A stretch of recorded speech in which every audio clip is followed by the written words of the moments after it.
All right, okay. Bill's playing multiple roles today. All right, so it is now 6:37, and we're going to go ahead and start this meeting. I'd like to announce that this meeting of the Seguin Independent School District has been duly called, and that notice of this meeting is posted in accordance with the Texas Opens Meeting Act, Section 551.043 of the Texas Government Code. We do have a quorum, but I do want to make note that Dr. Gutierrez is not with us this evening. He was feeling under the weather, and to err on the side of caution, he decided to sit this meeting out. All right, we will now rise for the pledges, which Mr. Jenkins is going to lead us. I pledge allegiance to the flag of the United States of America and to the republic for which it stands, one nation, under God, indivisible, with liberty and justice for all. Honor the Texas flag. I pledge allegiance to thee, Texas, one state under God, one indivisible. I invite all of you to take a moment of silence.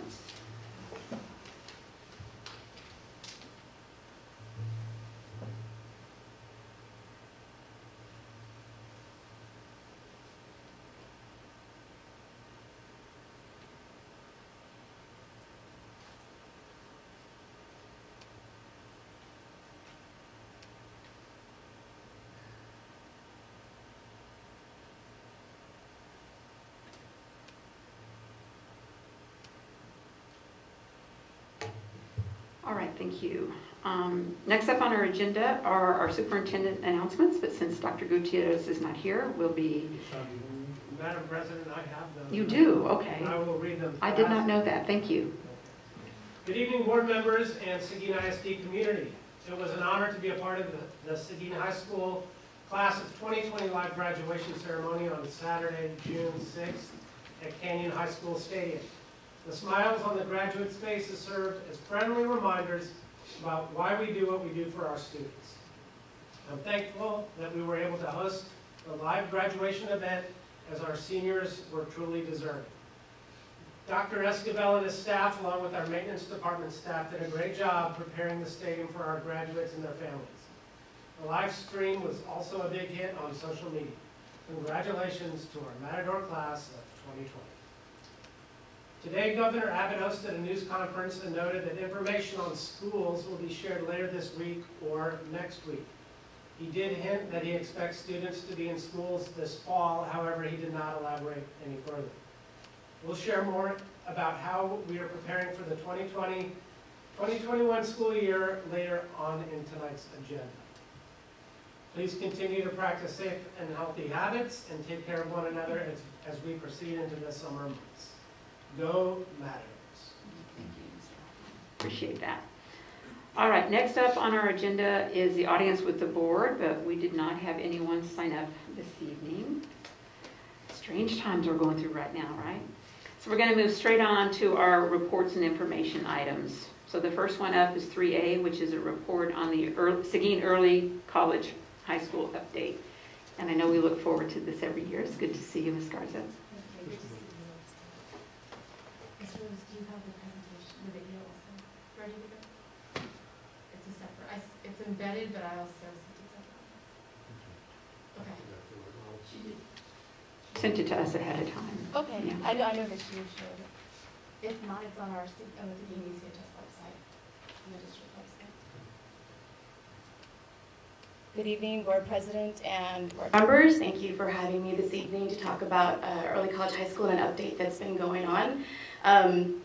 We are going to, it's not going to be a lot of information tonight, but we're going to go over, I want to share with you or debut with you our new early college high school video that takes a perspective of our students, our staff, admin, teachers, and so I'm excited to share that video. We'll look at the class of 2020 that Sean just talked about as far as our ECHS students go.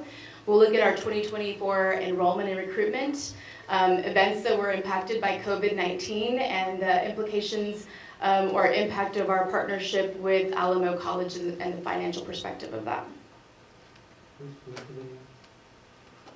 Where do you have it hosted? On the Seguin ECHS website. So part of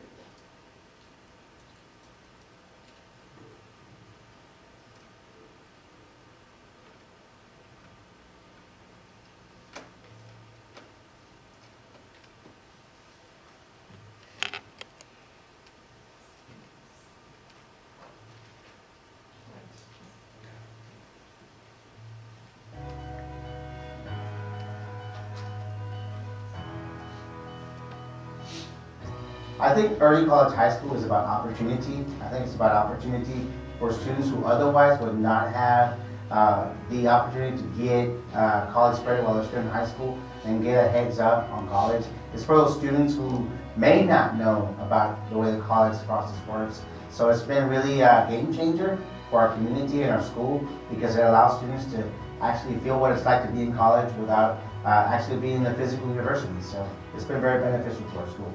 I knew it was going to be challenging, and I kind of liked how it was going to be something different than the normal high school experience, and also it would better prepare me for my future goals. Early college high school has impacted our students by offering them the opportunity to take college level courses at no cost to them or to their families. It has also helped our community and our students as they enter into the community in the college setting, as they are much better prepared to do so.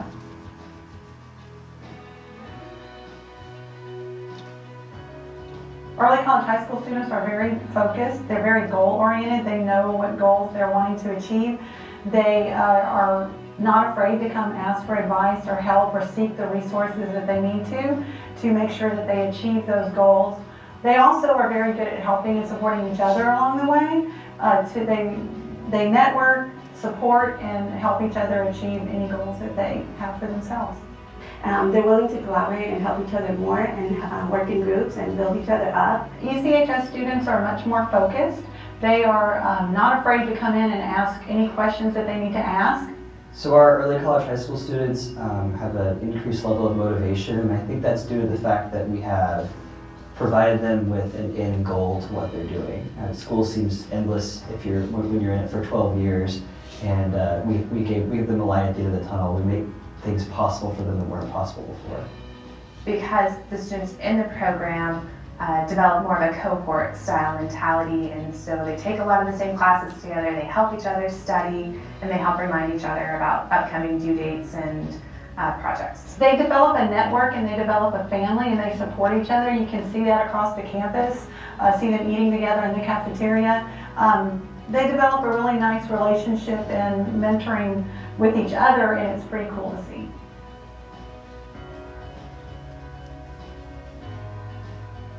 Seguin ECHS has impacted the community by providing students with a really great opportunity to start their college careers at a younger age, and ultimately that ends up leading to students and their families being able to save some money later on and hopefully have some better career opportunities moving forward. It's really wonderful to see them transform from their 9th grade year to their 12th grade year. I have little brothers that I know that they're going to look up to me, and they're going to want to have a role model to look up to, and I know that if I can do it, they can do it as well. They hold each other accountable, and I think that's huge, that's the difference. And so they help each other with their college applications, and they proofread each other's essays. It's really changed the conversation that I'm hearing with the students.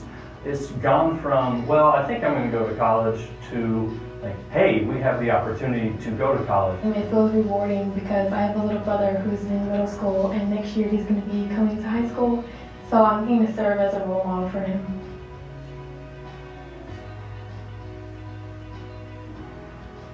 I just think it's a wonderful program that these students have at their disposal, that they can take advantage of such a great opportunity to get college hours while they're in high school and save a ton of money, and at the same time learn and grow and become better students, better lifelong learners.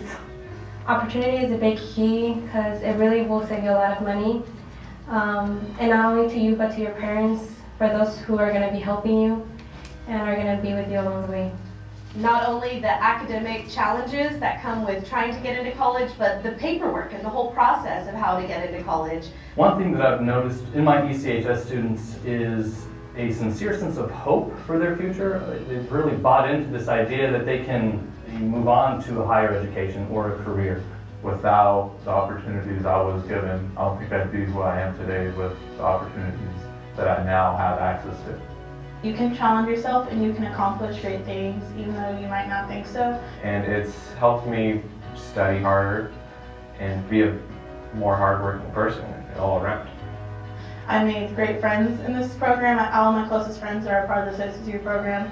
All my teachers who have had their dual credit are by far my favorite teachers. Yo quería entrar a este programa de Early College High School porque quería inspirar a mi familia, a todas las personas que vienen de México, y quería decirles que sí se puede, que no importa si vienes de otro país, que tú puedes lograrlo si tú le echas ganas, y también vas a ahorrar dinero y mucho tiempo.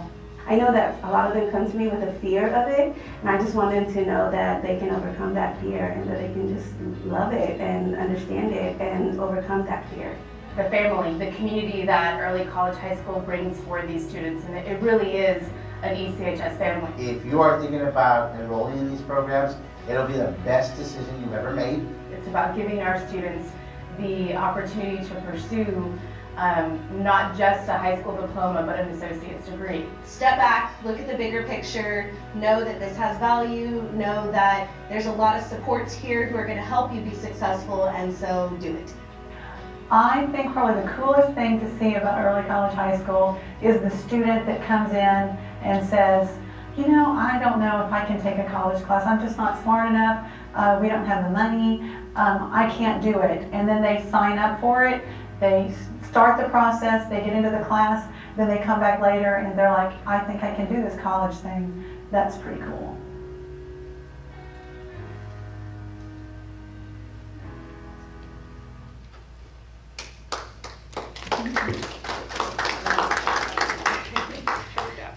The video does a really good job of capturing the culture of Early College High School, really helping our students, especially first generation students, be able to achieve a goal that they may not otherwise be able to. And you know, in the midst of what we're going through right now, the talk about equity in education is a hot topic right now. And so I think this is proof of, or evidence of what can happen when you give that opportunity to our students. And so we're very proud of that video. It's a video that we used for recruitment for this year. And so I think it was beneficial to capture a variety of voices that you saw. All right. So with our class of 2020 at a glance, and I do want to share that over 50% of our students that graduated this year with their associate's degree were first generation students, and so that's something to be really proud of. The 19 students earned over 1,000 or 1,100 college credits for a savings of over $245,000 for themselves and their families. And so the progress that they make is amazing. We're starting to see the fruit of our labors with our graduating class of 2018. A lot of them will either graduate this May or June or in December of this year. And so we're starting to see the progress of our students as they graduate and move on to get their bachelor's degree, and a lot are moving on to their master's as well. So when we talk about our systems, what I shared with, we presented virtually, of course, to the CCRSM National Conference, and we talked about our systems because of the fact that we did have to transition from a comprehensive model to a school within a school, and the things that were important in this process. And so recruitment and enrollment was a big piece of that. And the B1 indicates benchmark 1 of the ECHS blueprint.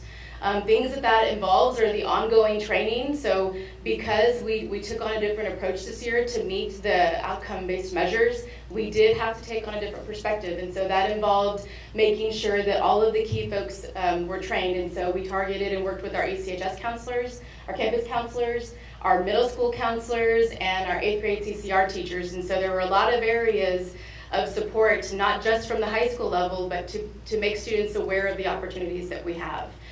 Within that CCR class, it wasn't just ECHS that we talked about. We talked about high school graduation requirements, CTE opportunities, certifications, and so that class was a good platform for everything, but I just wanted to share with you that it did involve training those teachers as well.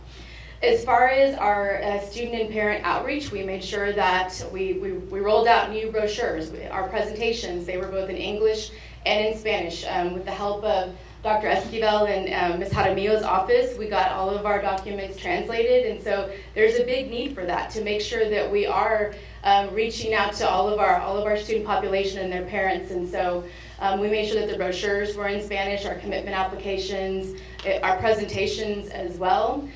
We also reached out to families with call-outs and the emails, and School Messenger allows you to do those in Spanish as well. We've really made sure that we take advantage of social media, whether that's Twitter or Facebook, just making sure that it's everywhere. Our information is everywhere when it comes to informing parents and students about their opportunities. And so that also includes our campus website, the middle school websites, and the district website as well. So it is an effort that everybody is involved in. Probably the most important piece that I love when it comes to recruitment is a student voice.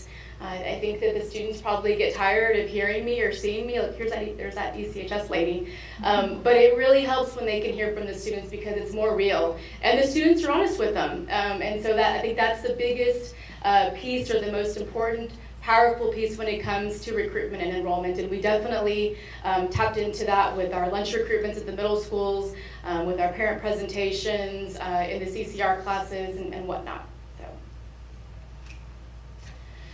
I shared this with you. This is something that we also have posted on our required postings page, and so the state evaluates us every year by what we have to have posted on the Seguin ISD required postings page, and there's a pretty lengthy list that they provide us with to show as evidence of the work that we're doing. And so this is a big piece, again, that involves a variety of stakeholders from the district. And so a shift in our recruitment included having opportunities that were open to anyone, to all 8th graders, as well as those who met the criteria of the OBMs that the state is looking for. And so that was really important. We kind of hashed that out with our TEA coach, and so we made it a point to have an event by special invitation for students who met that criteria.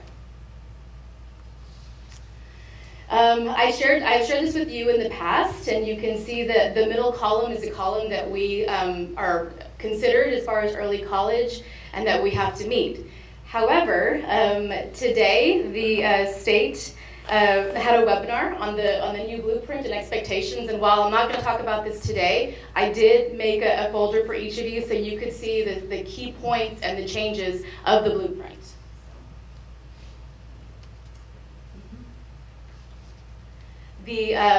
Some of the two biggest changes that I want to point out are that on this, I don't know if this has a little, no it doesn't, okay. On the old blueprint, they included Hispanic and African American students as far as the demographics go, as far as part of the consideration for designation. For evaluation of the blueprint. However, those have been removed. The only two OBMs now that the state will look at as far as access goes are going to be at risk and economically disadvantaged. Those are the only two. So our TEA coach advised us very well early on that that is what we looked at when we were recruiting for the class of 2024. We didn't only take at risk or only take ECODIS. We took a combination of the two. We didn't hold the student accountable to having to meet both. And so while we opened it a little more, they were under the parameters as guided by our TEA coach and what the new blueprint looks like. And so you have that information in your folder. The state also added a piece to the achievement portion of the blueprint.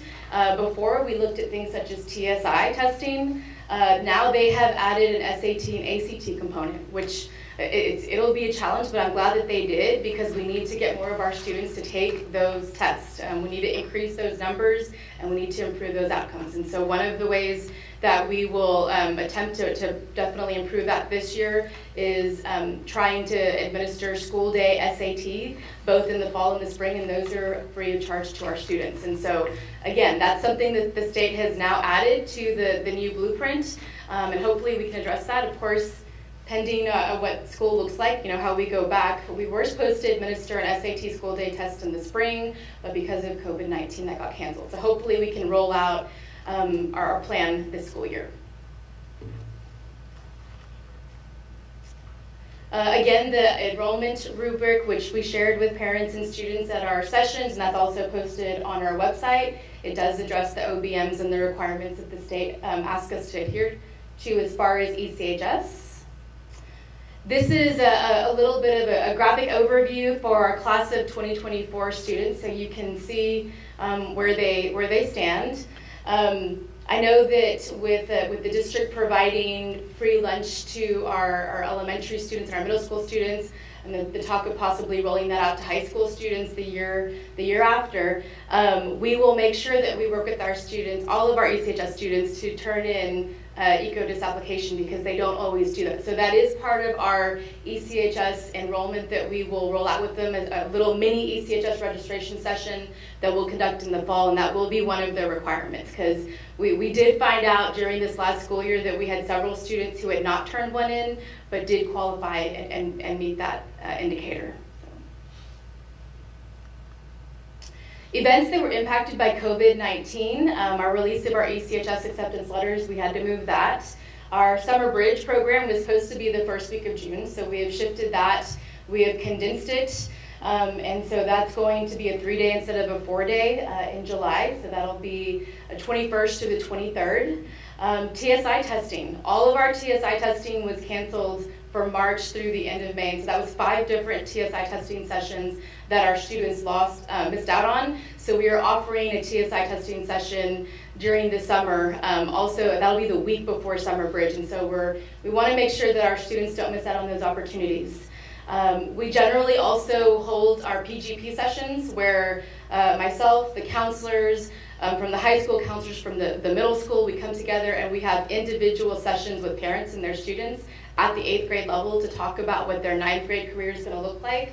Those were canceled, and so we will have to roll those out in the fall and do our best to make sure that we get as many of those done as possible, and we have those one-on-one conversations with the students and their parents.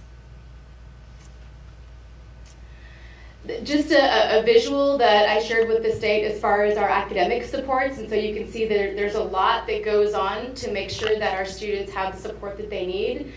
This is part of benchmark 4 of the blueprint, and so I shared this with the state, and I actually, now that I'm looking, I forgot our dual credit advisor from St. Philip's College. She also meets with our students every semester to talk about their degree plan, and so that's another one that I need to add there. But we do have a pretty strong system in place of the support systems that our students receive throughout the year, beginning the summer before their 9th grade year.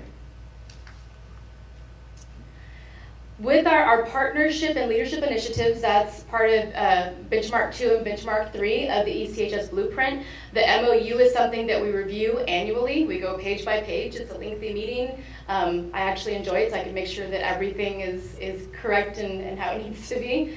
I don't know if Dr. Esquivel enjoys the meeting as well, but we go page by page of the MOU. Every day. We also have our ECHS steering committee comprised of folks from district central office here, the district office of Alamo Colleges, St. Philip's College, and our ECHS staff as well. The third piece is probably where I get a lot of my work done, and that's my monthly, it's actually weekly meetings with our St. Philip's College liaison, Ms. Maribel de Leon. She and I talk, if not every day, every other day, talk about what we need to do to make sure that everything happens, whether it's dual credit enrollment, summer bridge, whatnot. And so that's a really good part of our partnership that I appreciate and I value. Our TEA leadership coach is also part of our support that we get, and so this past year I think we had 5. We were supposed to have 7, but because of COVID, and so she provides a lot of ongoing support as well. The last thing I wanted to share with you are some changes that have happened that began actually this past school year, the 19-20 school year, that have had an impact financially. And so when we talk about tuition is still waived, we're not having to pay tuition if our instructor teaches the class. However, if the class is taught online, then we do have to pay a fee per student. There are 3 classes that it seems a lot of colleges are trying to fill. They can't find enough economics, Texas government, and government instructors. And so if anybody has a master's in that you know of in either economics or government, we are in need of those instructors. The other piece that I'm referencing was effective fall 2019, and it's called Instructional Materials Fee. This is something new that St. Philip's College has rolled out, and it is only a fee that is specific to certain classes. And so this past school year, it involved 4 of our classes. It's probably, they're expecting that it's going to impact 6 of our dual credit classes this coming school year. But you can see what that fee looks like, and for this year, we paid approximately $6,900 for the instructional material fees. And so that's a change. That's not something that has been as part of our MOU, but just something that they have applied to or have included as part of our partnership and collaboration. Next step, we shared our model with the state and did the virtual presentation. It's still going on this week, as a matter of fact. The blueprint webinar was today, and so that's the information that I've shared with you and the updates. The state is also rolling out new Tsi Cut Scores, and they were supposed to be effective in August. Because of COVID, they are anticipating they may roll out in September, or they may not roll out until the spring. And so we kind of need to get that date so we can make sure that we have our students prepared as far as what that's going to look like. The other piece is ensuring, and I know this is a big concern for students, staff, and teachers and parents, is making sure that our summer opportunities are safe.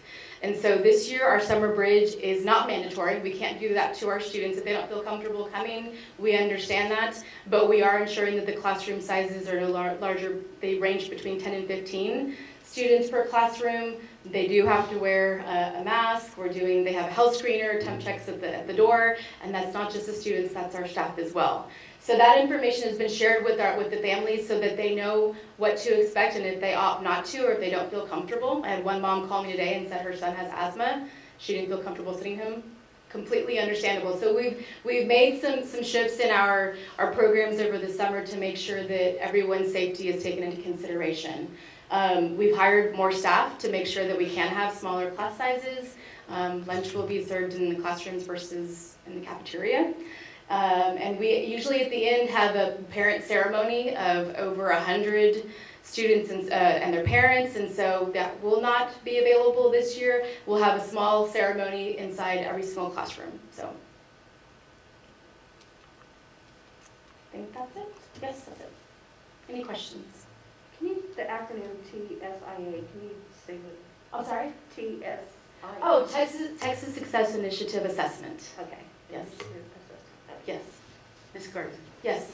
On your the slide that has the savings on the money and the number of credit hours, that is for the 19 students that graduated. Correct. That does not include, yeah. That does not include all the other kids that are taking just dual credit. Correct. That's all. It's a lot. It's a lot more. It's a lot. Is that figure ever available? It is. I shared it with our 2019 cohort, and I can share it. It's usually over $700,000. Right. It's kind of where it stands. Yeah. But I can share that with you all tomorrow. And when this cohort started, this present one, how many students started as a cohort? Ooh, I want to say that it was in the 80s, but they were in the transition phase here where we went from comprehensive to school within a school. So some of the students that were coded ECHS, they changed classification because they no longer wanted to pursue the associate's degree per se. Right. So we lost some number, but they stayed with dual credit, yes. Right. So we had a good number of students who earned anywhere from 30 to 42 hours. They just wouldn't have been included in this count. And then you talked about the new blueprint or the new OBS? Yes. Yes, ma'am. Okay. Is that going to change the present rubric that you have? No, the rubric encapsulated at-risk and EcoDis. It did include both of those. So what's the scores were between a 10 to 24 points? If I get 10 points on there, can I still be in the early college, high school? So the way that we recruited this year was, if you fill out an application, you earned, like you said, the points. If you were an at-risk student, you earned additional points. If you were EcoDis, you earned additional points. When we did the evaluation with our TEA coach, rather than, because typically what they want is that the student meet both the EcoDis and the at-risk. We phased in a little bit, did a soft phase in, and even if the student didn't meet both, they were still invited to be part of the early college high school. So if they didn't meet both, but they were EcoDis or at-risk, or both, then they were invited. There were 32 that didn't meet those qualifications, and those students received the letter to pursue the Core 42. So this is the first year that we've had to do that based on the new blueprint. Okay, so if I just fill out the application and I don't meet the other two, I get invited to do the Core 42. Which is still an associate's degree? No, ma'am. The 60 hours is the associate's degree. The Core 42 is the maximum amount a student can earn with our partnership if they don't pursue the associate's degree. And that's effective for this coming year? Yes. Yes, for the 2024 folks that we recruited. Okay, so if I were to graduate in 23, I could have, if I just filled out the application, I could do the early college? Yes, we didn't exclude in 2023. Right. And I hate to use the word exclude, but with the OBM, we had to, for the first time, use the rubric, and we had to designate who qualified and didn't qualify. And so that even our TA coach, she was not pleased with the fact that that's kind of the shift that it's taken.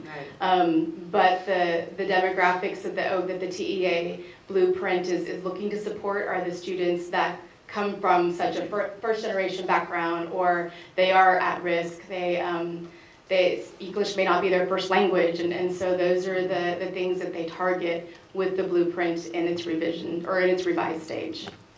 Certainly appreciate everything that you do along with your staff for our kids, and enjoy seeing them on social media. It was a delight to see where they were going to school. Yes, they get excited. Thank you very much. Can you tell us how many of those associate degrees are actually going to go into a university or college this fall? When we finished off this school year, every single one of them had been accepted and had scholarship offers, and so. And a majority of them were at TLU. Yeah, the majority of them were at TLU. Correct. Mm-hmm. Thank you. Thank you. All right, moving on to item 3B. We're going to have Ms. Legore visit with us about the Seguin ISD use of the AVID Training Institute.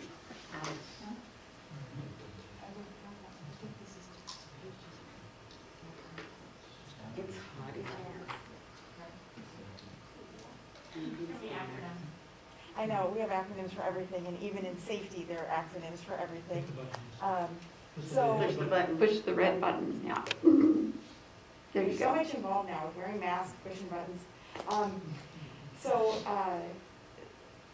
This item is related to the purchase of a software program that is going to provide, because companies consolidated.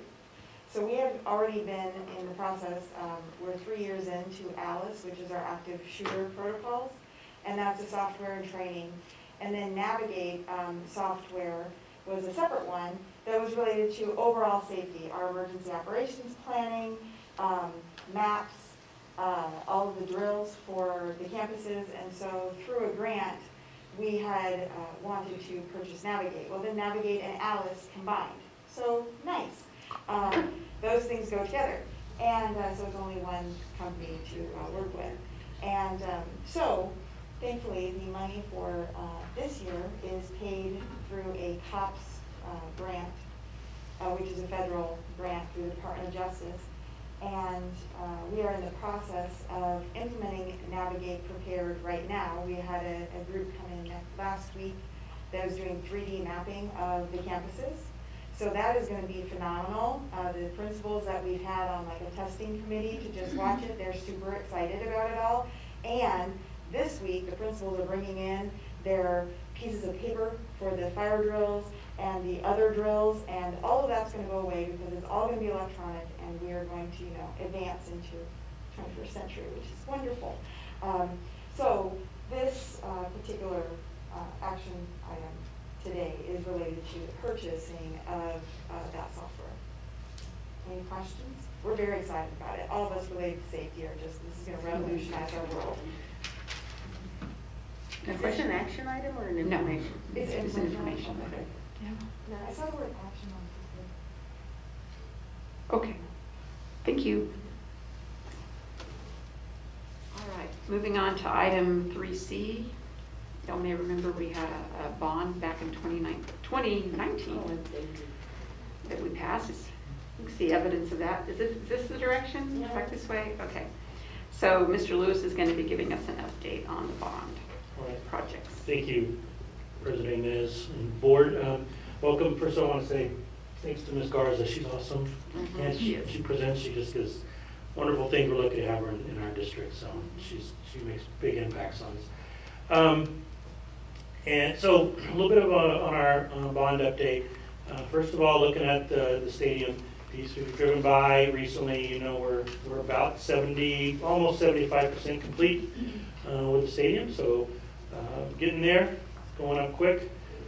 We have, you can see, almost both sides stands, or at least the framework on the home side is going up right now. To finish up, they put the glass on the press box, etc. That kind of really changed the whole landscape of it once they kind of got that glass up. So they've built the foundation. The concrete has started under the home side, so that'll continue. And then the building of the concessions, restrooms will go up under the home side stands. Again, the home side bleacher installation is ongoing. Ticket booth construction is ongoing. Both ticket booths are there. They're finishing up some of that piece right now. Restroom concessions are ongoing. The turf, the track, the striping. Since we submitted this, they've already done the striping on the track. So most of that is already done. I think they still have to do the time clock installations on each end, but most of that has gone through. We could post the pictures of that. It looks really good. Press box construction is ongoing. The glass went in. They're doing inside, I wouldn't say finishes yet, but the insulation inside, and it's pretty much all drywalled and wired and stuff like that, so they're continuing working through each of those pieces. We are on schedule to possibly have the field turned over by the end of this month, so the team can start using the field under safety precautions, and so that's a plus. Again, it's all weather related. I mean, if it's like it has been the last few days, I don't know if we'll ever have weather again, but we're in good shape right now. Complex again will be turned over to us in August. Also, we're going to make sure that we've added the east parking lot in front of Goldie there. It was already in bad shape before we started, so part of the project we're gonna fix that parking lot on that side. So our parking, if you don't like the 2-foot pothole when you enter, you're gonna miss that. I'm sorry. So we'll get part of that. We'll get that parking lot fixed up as we move forward. Next part is this part's moving real quick, and it's going to be here before we know it. Is the AJB piece. We are 100% on our pre-design. We're 50% on our design bid. So that means we have our design in place. We're going to be meeting with representatives from each department. We've already done central office departments, food service, technology, plumbing, all that. We're going to meet with the academic departments Thursday, and we're here all for like 8 hours on Thursday, going through final plans showing all the fine arts, the teachers, office staff, nurse, etc. We're going to be showing those pieces on that final design to make sure we have all the components there that we've been talking about. So once that is completed and we get to 100%, then they will start the schematic design bid documents, so we can put it out to bid at the end of this year for a beginning of 2021 construction start. We've also been working hard on trying to, and Dr. Diaz has been great, working on trying to even squeeze the time frame down even more by giving up certain parts of the buildings a little earlier or a little bit more, so maybe we can start hitting some things earlier, and we can cut 6 months up to 9, maybe even a year off the. Don't hold me to that yet. We're still working, but we're looking at maybe cutting 6 months at least off at this point from some of the things we've done. So that's a good. Remember, it will be a build and move into process, so we won't have to wait till the whole thing's done. Of course, we'll build a piece and then we'll move in and rotate around, so people will get to start using that new parts of the building after the first year of construction. So we'll go 1 year in construction, and then we'll start using parts of the building as we move and turn things over. Again, we're 100% on the design, 50% on the design development, and again, talked about the meetings we have coming up. We've been meeting with, lots of meetings, meeting with the city. We're getting the city involved very early, looking at plans so they can look at, see how things are going to turn out, parking. We've talked to TxDOT about entrances and exits and et cetera, trying to move all those things and get everybody, get their eyes on it early, so they can start thinking about how that impacts city and traffic and et cetera, and drainage and all the different pieces that have to go into it. Yes. Sidewalks that are going to go from the football parking lot around to the other side. Are those city sidewalks, or is that something that we're going to be putting in? There will be sidewalks, but I can't tell you. end. I can't tell you which is responsible at this point. Okay. I'm sorry. All right. But I can find that out. Okay, thanks. We're looking at Jefferson. We'll have some design bids starting next week. Remember, we're addressing about $3.9 million worth of upgrades, enclosing the open walkway that's between the buildings right now, the southeast building and the east building there. It's a lot of mechanical pieces, some other upgrades, restrooms, those kind of things. So it's just it's a first step in a large process that needs to occur at Jefferson, moving through in our long-range plan that we have going forward. So we're looking at these different buildings, looking at different spaces, trying to upgrade electrical systems, tech systems, and any other things that we can squeeze through the budget. I think the fact that we're going to bid Jefferson and AJB at the same time, I think we're going to get a lot of, I think that's going to help us meet our full plate of what we want to do over at Jefferson for that 3.9. I think it's really going to really be beneficial. You get the big fish, you bid well on the small fish too. So we're going to put those together. Again, I showed you like the connection. This is on that far side, connecting those two buildings.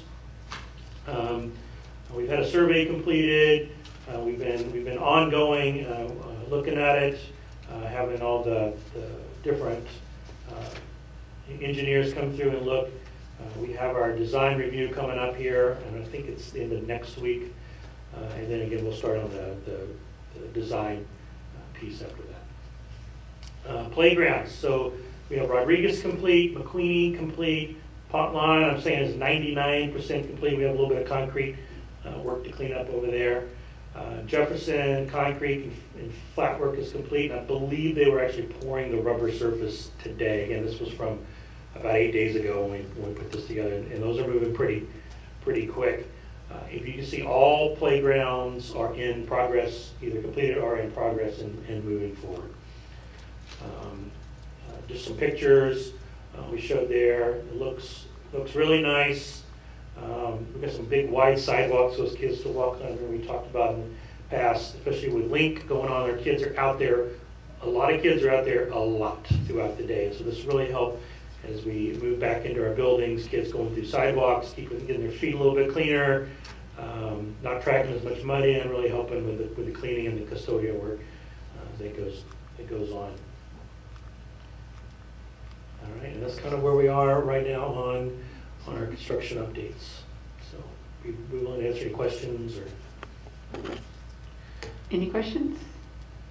It's exciting. It is exciting. I can't tell you how I drive like 5 miles an hour past the stadium like 2 or 3 times a day just so I can look. So. I'm probably right behind you.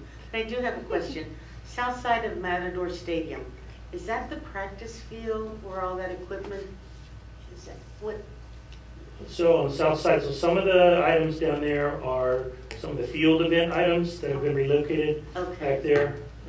That are not inside the stadium gate. So inside the stadium, you have your high jump, your long jump, your pole vault bits, and on the other side, you have shot put and discus and those kind of things on the outside of the gate. Has the clock and the letters gone up yet? No, it hasn't been built. Okay. The concrete hasn't been poured in that location yet, and that transformer is not complete either. So that'll probably be one more things once they get the concrete down, and then they start building that wall stuff. So that's still a little ways off. Okay. Not too far, because it's all coming together pretty quick. So. Any other questions? Okay. Right. Don't go too far. No. Okay. So item 3D is an update regarding the task force that we had put together for reopening schools. Mr. Cantu is going to give that presentation, but he is under the weather as well. So Mr. Lewis will be giving his presentation for us. President Thomas Jimenez and board, thank you for letting me, this was kind of last minute for this, but I'm happy to step in. We all do that for each other at any point. So for the last several weeks, we've been working on scenarios and kind of more of a data collection, information collecting on what if, what if, what if, what if. A lot of what ifs, because there's no what is at this point. So a lot of what ifs. And so we have a task force that's been meeting, and each task force has been divided into groups and to have committee meetings that include even more people that are involved in working through what we know now about the fall and trying to get ready for different situations. So we wanted to bring a plan, put a plan together to bring back students and staff back into our buildings in the most safe and responsive way we can.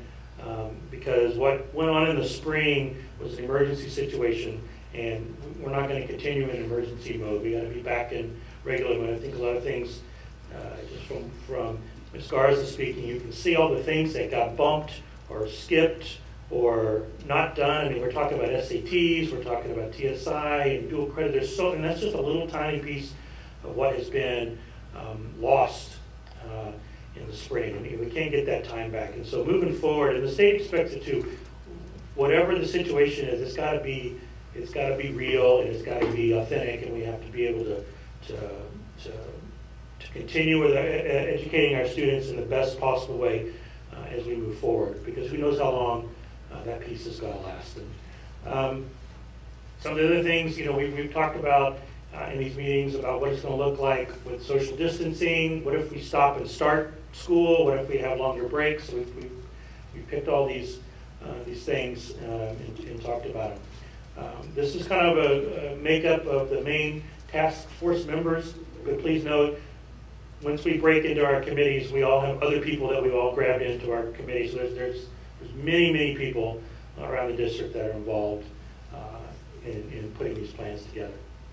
So these are kind of the subcommittees that we met on, looking at our public health concerns, talked about meals, we talked about transportation, academics, the whole child supports, school personnel, distance learning, and just other general considerations that maybe we came up with things that we're going to have to consider moving forward. It's a massive undertaking at this point, and almost a little overwhelming, but we've done a good job trying to put it together. We're looking at 3 basic models of, okay, what if we bring 100% of the students back into school? What's it going to look like? What kind of cleaning? What kind of protocols? What kind of safety? I mean, social distancing at 100% is got its challenges, and so that's 6 feet is not a reality when you're 100% back. So, what other kind of things can we do as far as cleaning and movement of students and those kind of things? We're looking at those scenarios, looking at possible blended learning where we're back maybe 50% of the kids at a time, and 50% you can social distance, and you can feed students, and you can sit students in classrooms based on the square footage and spread them out and those kind of things at a model. And one of the models that we really kind of sat on is like a Monday, Tuesday group, and then a Wednesday, Thursday group. We talked about half days, but your transportation, your transitions, it would really defeat the purpose of what that model will be trying to do is try to keep social distancing. So that 2-day a week for every student model is kind of where we're sitting if we're in a blended thing. And again, these are just preliminary. Things could change depending on the information we get back. We're closely monitoring what the state, what the CDC, what the governor, even federal guidelines that are coming down.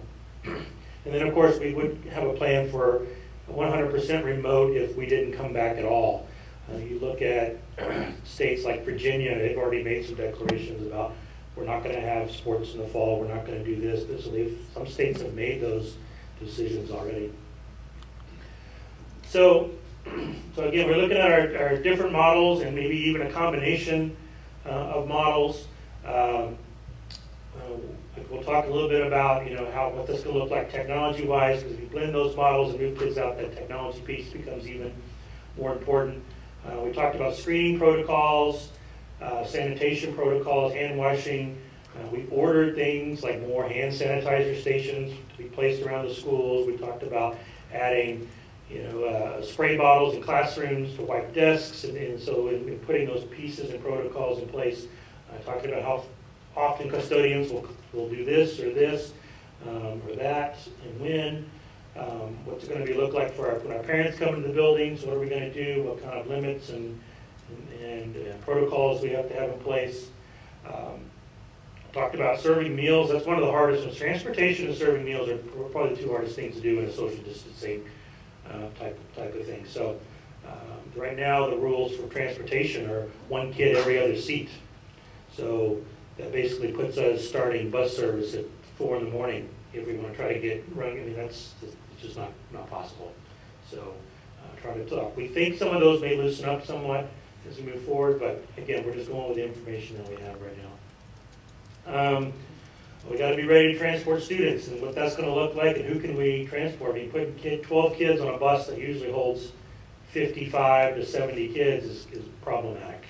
So how do we do that? We don't have 280 buses to bus everybody in that manner. Again, putting our support and emotional learning pieces in place with our counselors, our CIS, our whole child support. We're going to have personnel concerns. Issues are going to come up. Things are going to happen with people getting sick or this or that. Trying to work through all those pieces. Making sure our staff is ready and our administrators are ready for a blended learning environment or a 100% online learning environment as well.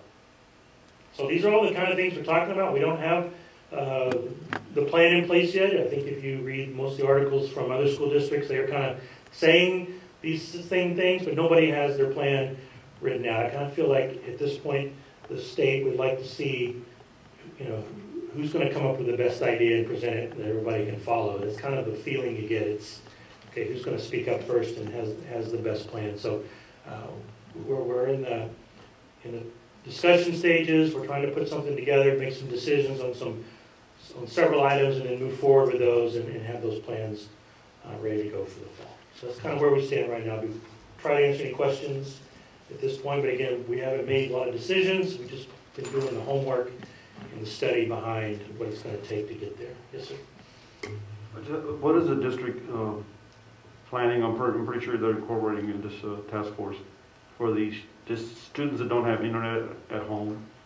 So I'll talk a little bit about that later, but with our technology expenditure we're asking for, we do have about 140 Wi-Fi devices at this point that we've taken possession of. They're very hard to get, but we do plan on taking more, purchasing some more, and that's part of one of the funds I'm asking for later with technology expenditures is to purchase some more.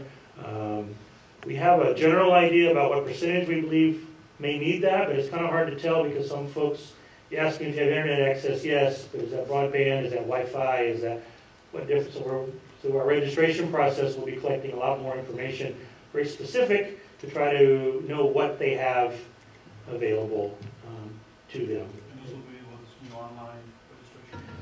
So as part of that online registration process, we'll ask those questions when that rolls out in July, mid-July. So, Bill, I know you might cover this in the budget process, but the mask and PPE, things like that, is that being covered? Is that something that the district's going to cover? Or are we going to ask students to bring their own? So we've talked about that. The state is providing some of that, and they're going to send us a supply. But I mean, it's a limited supply. You may say we may get 60,000 masks, but I mean, we could go through those in a few weeks if needed. So the commissioner did say today that there are no regulations that are going to require students to wear anything. So, but that was a statement today. Tony, did I get that right? But there was not a requirement. They did not say they're going to require students to wear anything. So that kind of goes along with what's been said otherwise with enforcement. So doesn't mean we can't. Just we're going to supply, but then it gets into other costs and things. And some people will, and some people don't want to. So there's personal choice there as well. Do extracurriculars go in with the academic section of that? So extracurriculars, yeah, it goes with the academic, but a lot of that will play out with what UIL says. So if UIL says we're not competing or there's not sports, that changes that a little bit. So we'll have to follow the UIL guidelines on that. They've been pretty specific on what they're doing. For meeting half and half, for meeting 50%, if we're coming 2 days a week, every kid 2 days a week, then they may look a little different as far as who's at practice or when they're at practice, and it depends on if they're playing their games or not playing their games. By playing a football game or a volleyball game or a cross-country meet, are they having those or are they not having those? So none of that's been decided. I mean, the progress that they're doing now is opening and moving and allowing for more. So context, I think, is moving in that direction, but that can change at any point. Just thinking of bands and choir, that have those huge classes with 40 kids singing in one classroom.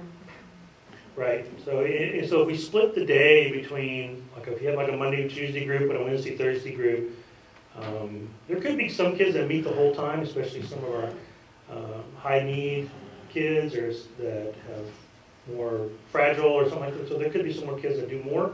But we'd be looking at splitting it like alphabetically, like the A through L's come on Monday, Tuesday, and then the rest come Wednesday, Thursday, something like that, to get that. It's remarkably close on the 50-50 split on those. So you may, if you have a choir with 40, you may have 20 on Monday, Tuesday, and 20 on, or 18 on one day and 22 the next 2 days or something. So if you come Monday, Tuesday, what do you do Wednesday, Thursday? So that would be part of our blended learning piece, and so that would be either take home or they'd be online pieces, and then the Friday would be used for maybe you bring in some small groups, maybe come, or that's when you do some online instruction. But it's we have to also be very careful with teachers' time, and they're working all day, so. And does that meet the criteria of the number of minutes?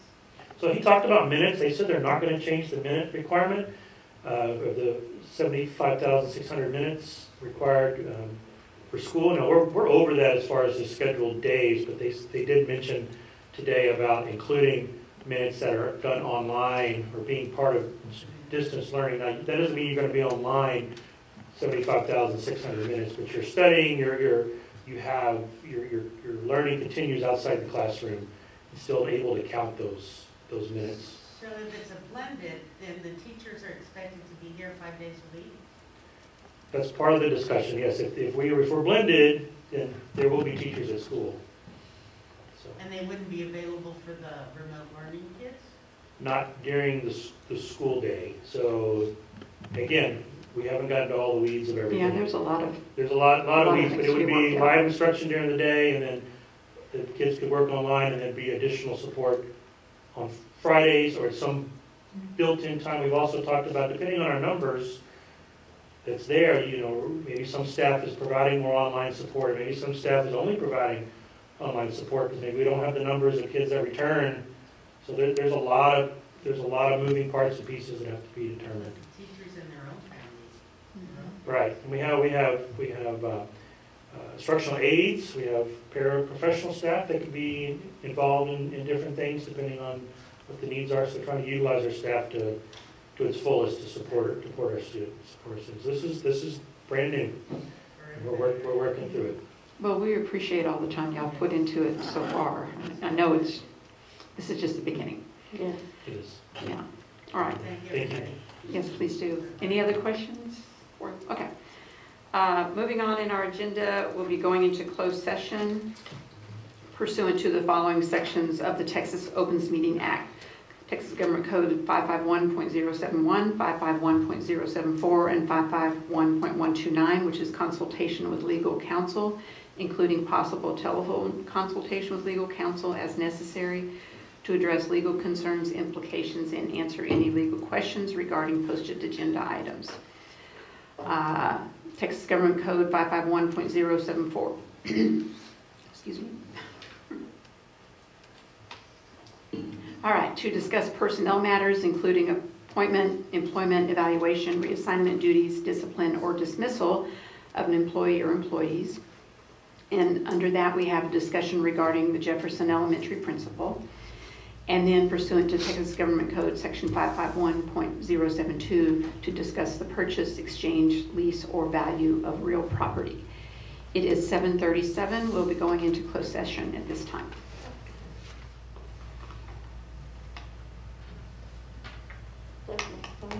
All right, we're all back.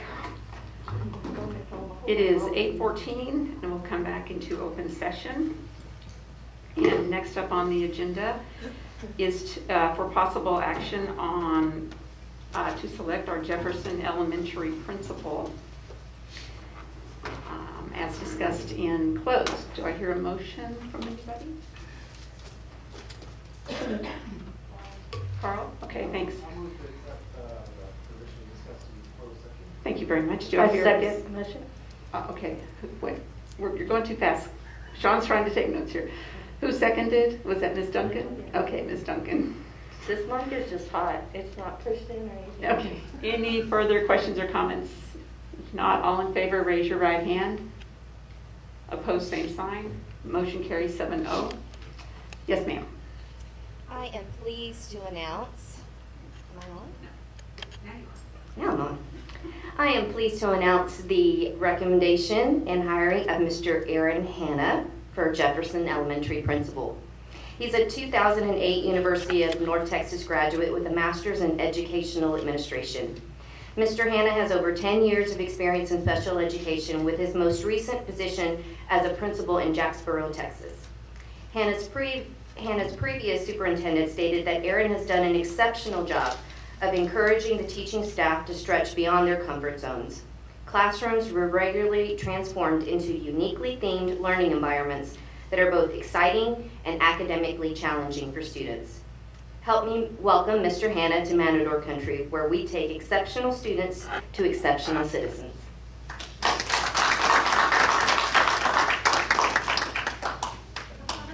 Need a vote? Did y'all vote? Yes. Oh, I thought you just nominated. Did they vote? I'm sorry. Are you sure? Yeah. Last chance, guys. Go for it. Board President, members, thank you very much. I really appreciate it. And I just want to really just instill that I am truly excited and honored to be the principal at Jefferson Elementary. And I just really look forward to meeting with the staff, getting some of the positive things they've got going, continuing those things, and really instill that my vision for that campus is to be a safe campus. It's going to be a campus where we're going to have engaging activities, and learning is going to be certainly going to be fun. So I look forward to it. Thank you guys very much. I appreciate it. Thank you. Welcome. We're really happy to have you. All right, moving on to item 6, which are consent agenda items. Get everything situated. Okay. BE Local states that the consent agenda shall include items of a recurring nature grouped together under one action item, routine and or recurring. All such items shall be acted upon by one vote without separate discussion unless a board member asks that an item be withdrawn for individual consideration. The other remaining items shall be adopted under a single motion and vote as applicable. So this evening under consent we have the approval of board minutes of regular board meeting May 26, 2020, the approval of the tax collection reports for May 2020, approval of proposed budget amendments and financial statements for May 2020, the approval of donations received May 2020, the approval to submit waiver from the annual financial report November 27th due date requirement due to COVID-19. Consideration of approval of interlocal agreements with the City of Seguin for the Latchkey Program, day camp, and facility use. Region 13 and Region 20 annual commitment forms, missed day, school day waiver, House Bill 3834 cybersecurity training, and Public Information Act requests from April through June of 2020. Does anybody want to pull one of those for further discussion?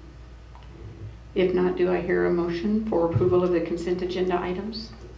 I have a motion from Mr. Amador and a second from Ms. Crittenden. No further discussion. All in favor, raise your right hand. Okay, opposed, same sign. Motion carries 7-0. Moving into our action items. First up, we have the review of the 1920 optional flexible school day program and approval of the 2021 application for Seguin High School and Mercer Bloomberg Learning Center at Sager. So Dr. Esquivel, it's finally time. Sorry we kept you waiting. Madam President, School Board, and absent Dr. Gutierrez, but he's here in spirit, and community members. Every year since we've had the optional flexible school day, we come and present our progress. Obviously, we all know the program works. It does wonders for a lot of our most at-risk students. So this evening is no different. Earlier, one of my colleagues presented a different opportunity with early college high school for kids that are on track to go to college that maybe weren't thinking about it, but then ECHS got them to think about it. Well, this program is at the opposite of the spectrum. This is about keeping students in school and letting them graduate besides all of the obstacles that they have. So that's what I'll be presenting. It's called Optional Flexible School Day. At Seguin High School, we call it FSD simply, and that's how the students know it. So that's what I'm going to be presenting this evening, as soon as I know how to work this bill. So we're good. So I'm not going to go over a lot of this stuff. I think you know pretty much the idea here. You take a kid who wants to drop out of school and you say, you know what, we have an option for you. And this is one of the options that always comes up. Can I do flex? That's another thing our students call it, flex, because optional flexible school day. So we take the students and we say, all right, let's go through the interview process. How are you going to benefit from this program? And are you a candidate for it? It's not just a gimme. We have to actually go through a process. So some of the things that we look at, students that have dropped out of school, that are thinking about dropping out of school or have dropped out. We look at kids who are having challenges at home. They need to work, especially now with COVID-19. I expect some of these numbers to go up. And in a little bit, I'll show you some numbers that we're working with. So I'll just read the first one. The goal of the program is to improve graduation rates for students who are in danger of dropping out of school or have dropped out or who are behind in their subject courses. So there's nothing more demoralizing for a high school kid than to step in as a 17-year-old and say, man, I only got 6 credits. There's no way I'll finish. So these are the programs that we put them in, where they say, you know what, we can help you. We're gonna get you back on track, and then we're gonna let you cross that stage with all your classmates. Very, very important that we have this option for our kids. So as I move along, you know, our goal really is to get these students to graduate. Number one, you know, as a high school principal, you know, that's what I want to see. I want to see every kid who starts in 9th grade to graduate by their senior year. That doesn't always happen traditionally. You know, we have students who have a lot of challenges, as you know, and they need an opportunity, maybe in a different method. And this is what we tell them. You know, we ask them for a commitment from their parents to make sure that they're supporting them through this process, because a lot of this is independent learning. If they want to get done, they got to really, you know, step it up. Kind of like our students were doing during COVID-19, working independently. This is what they do basically for a whole year or more at times. So the attendance, I know there's been questions about that. We operate on a different form of attendance. The state says that they have to be there at least 45 minutes a day. We actually make them come for about half a day. You know, we go above that to make sure that they get done. Because we know that if they're behind and they only show up 45 minutes, they're never going to get done. So we actually have stricter requirements for them to be on the campus. And they are actually located in Matador House, which is where our athletics department is, right by the LGI. So they have easy in and out access to the campus. Because, I mean, if you think about it, if they're like 18 or 19, they don't want to be seen around the campus. You know, they're already embarrassed that they have to come back, so we give them an opportunity to come in and out of the campus because it's allowed, it's flex. So, this talks a little bit about the attendance. It's no different. The only thing that's not happening, they're not sitting in a classroom all day. But they are still getting state credit. They are still getting instructed by certified teachers. We have our department chairs. Any teacher that's off that goes into that program and assists our students. So they're not always by themselves while they're here with us. So here's a really big news that I wanted to share with you today. So for last year, we had 476 total credits earned by students in the Flexible School Day program. And that was up 236 from the prior year. So very proud of those kids for stepping it up. And you know what? We had a lot they had a lot of support during COVID-19 because they're used to doing this. You know, our other students struggled because they're used to face-to-face, and they're used to doing this. So very proud of that. The second one is the most important part of why we need to keep this program. 62 students graduated from the optional Flexible School Day program in 2020 for class of 2020. That was up 4, but still it's consistent. So when you enter the program, you finish. Very important for us that the kids see this and they're like, I can do this. So really excited about that number. Just think about this, guys. Think about 62 kids who probably wouldn't have graduated. Just think about it that way. If somebody hadn't intervened with them and said, you know what, here's an opportunity for you. Let's knock it out. And that's what we do with our kids. So 72 students were enrolled in 2019, and that was down. Let me tell you why I put that stat. Isn't it important that those numbers are down? Because that means they're actually in the traditional classroom, and they're actually in there where we can help them full time. So the fact that those numbers are down is a good thing for all of us, because we want all students to go through the traditional high school. But if we can't, this is going to be the route that they're going to take. So what we do is every year we go through the application process. Part of this is to do a presentation for the board. Then we'll, I think we're ready to go ahead and submit the application. Mr. Lewis and Mr. Cantu are working on that. So we have in that application basically our plans, who runs the program. We have schedules that we run through Flexible School Day, mainly the time, and any kind of TE notification that we need to send them. Primarily some of the updates of our attendance. A lot of it is attendance. And we have to make sure we meet that compliance. So if anybody asks, how do you get into that program? And a lot of students ask because sometimes it's just not working for them in the classroom. Sadly, we need to have a really constructive conversation of whether you're a candidate. So this is what we do. Student petitions to enroll in FSD by meeting with a school counselor or determine academic, social, and emotional need. So they get an application. Then the parents and students have to meet, you know, and a committee is set aside to hear the parent and the petition come in. 9 out of 10 times, we take the kid, we understand the need, we do our homework, we look at the transcripts, we say, okay, this is definitely a candidate, or we go to a student and say, hey, you might be a candidate for this. You're working full-time. You know, guys, we have kids working 48 hours a week, you know, and they have to. So we need to be able to work with those kids. So student enrolls in optional Flexible School Day, day 1 of the next grading period. So if, let's say in October, they want to try to get into Flexible School Day, then what happens is the student would have to wait to the end of the grading period or the next 6 weeks to start fresh, because we don't want grades getting mixed in. So that's just one thing that we have. Very simple procedure. We've done this over the phone, and the parent comes and signs it. Or we've gone to the parent. I don't know about doing that now, but we have done that in the past. So again, FSD, I always like Matador Talk, we send out every Sunday. I always like to put by the numbers. What are the numbers at our school? So 72 students enrolled, this is just a review, 476 credits, and 62 Flexible School Day graduates for the class of 2020. So that is my presentation. I hope I didn't go too slow for you, but at this point I would open it up for any questions, comments, or concerns.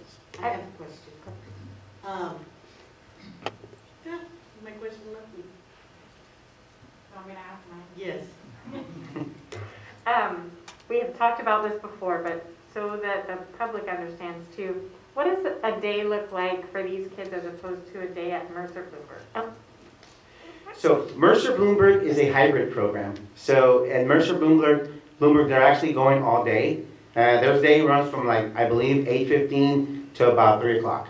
So during that time, they're doing similar work, online work, but they're also doing a blended curriculum, which means they're going into classrooms, they're taking their English class with a live teacher. This is more independent. This is more they're sitting in an area and they're working on credit recovery, and then teachers are coming in and out. So this is called optional flexible school day because it gives the students the option to come in and out so they can work. Some of them have kids. Kids having kids, it happens. So they have to work out the schedules, and they always share them with us. It's not a full day program, but they can stay if they want to. We have kids that come in and stay 3 times a week, the whole day, and they meet all their attendance. Mercer Bloomberg is more of a school that requires you to attend Monday through Friday, 8 to 3:15 to recover your credits. This is a little different. These students are still Seguin high school students, and they're just enrolled in a different pathway. So I don't know, does that help you understand? Yeah. I get it. I just, people ask Okay. about it and Yes, I would say if anybody asks, Mercer Bloomberg is a full-time school where students are recovering credits and getting instruction by live teachers as well. This is more of a program within the high school. So it sounds like both of them are consist of students who maybe didn't fit into the normal classroom, right? Correct. But these flex kids have even more of a burden on top of that. Correct. So flexible school day, they have to be 1 year behind in their cohort. So you cannot enter if you're on track. There's no point. I mean, you're taking away probably from someone else that really needs to be in there. So if you're supposed to be a junior, or let's say you have 10 credits and you're supposed to be a junior, you could be a candidate for it because that's the only way you're going to catch up. Mercer Bloomberg can take you if you're on track, if you have some reason that you'd rather go to a smaller setting. Right. And keep this in mind, I want the board to keep this in mind and community is that these are all opportunities that we want to provide students. I mean, we understand that education is not a one-size-fits-for-all. Everybody knows that. So the more opportunities we get these kids across that stage that we did last Saturday, the better. And we will continue to search for programs that are going to fit our kids and help them take advantage of them. So. I remember, and we appreciate every opportunity that you're giving our kids to be able to graduate to fit their needs. But talk to me about the logistics. There is one facilitator, one person that oversees the entire program?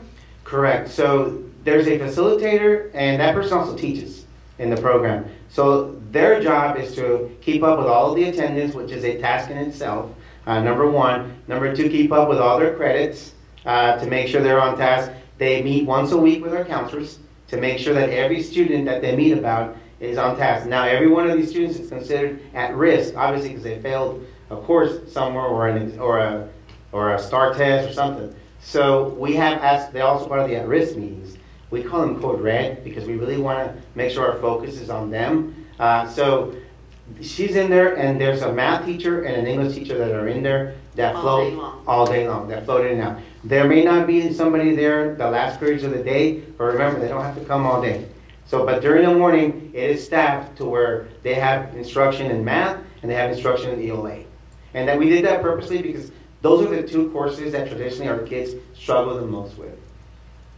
And it talked about weekend and evening. Is the lab open, or are they doing it from home? So that's an option that when you start the programming for this, it's an option for students. We usually have Saturday school, and we have it once every 4 to 6 weeks, and we do open the lab for them. But other schools have gone to formatting where it's at night, and then they have Saturday school every week. We're not there yet, but we do offer it at least once a month, and the kids do come. Okay. So do you carry over? Will there be some students that will start with you next year?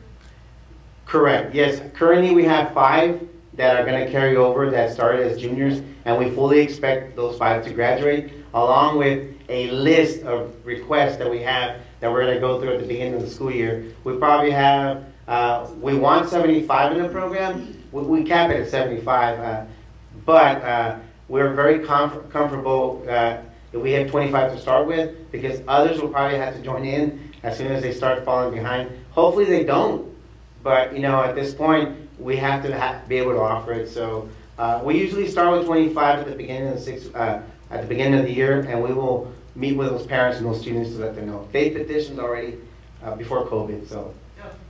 Are these just core subjects that they're taking, or they're electives as well? So primarily they're going to take all their high school requirements. There are certain electives that they cannot take. Obviously, because that requires us to do face-to-face. Some of the certain CTE classes, but we do have kids that are in cosmetology and in flexible school day. We just have to be able to be very creative in how we schedule those things. But yes, they can take every class up to a minimum graduation requirement in flexible school day. It's possible, yes. Any further questions? One more? So, for example, you said you try and keep it at 75. What happens to the ones that don't make it? Is there like a waiting list, or? So they get put on a waiting list. And here's another thing that you guys probably see if you see them. We have graduates throughout the year.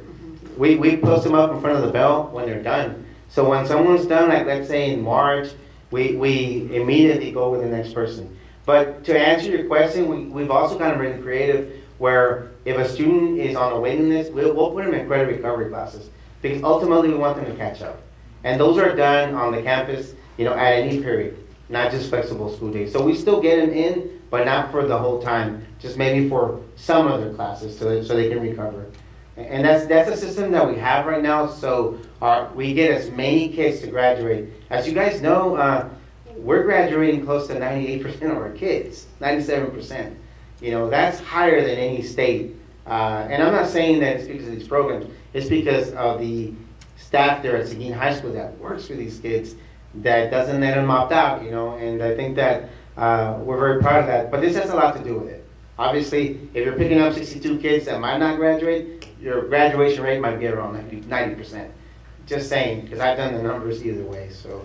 It's the staff and the leadership, so. And they all get to walk at the end, regardless of where they graduate. Absolutely, and I saw them walk, and I'm like, man, I'm glad you listened, man. you know, You can see it on their faces when they walk by. You can see that it's really the ones that it really took a lot for them to get through. And it's hard. It's not easy. I mean, you sit there and you try to, if you struggle with algebra, imagine struggling with algebra at home where you really don't have somebody helping you. I mean, to try to catch up, it's not easy. That curriculum is very rigorous. It's not easy at all. Some people used to say in the past, wow, they just take this. No, it's hard. The students struggle with it. That's why they need a teacher there. So, and we've been able to work our teachers so we have people in there to help them because we recognize it's difficult. So it's not easy. Thank you. Thank you. Thank you. Thank you so much.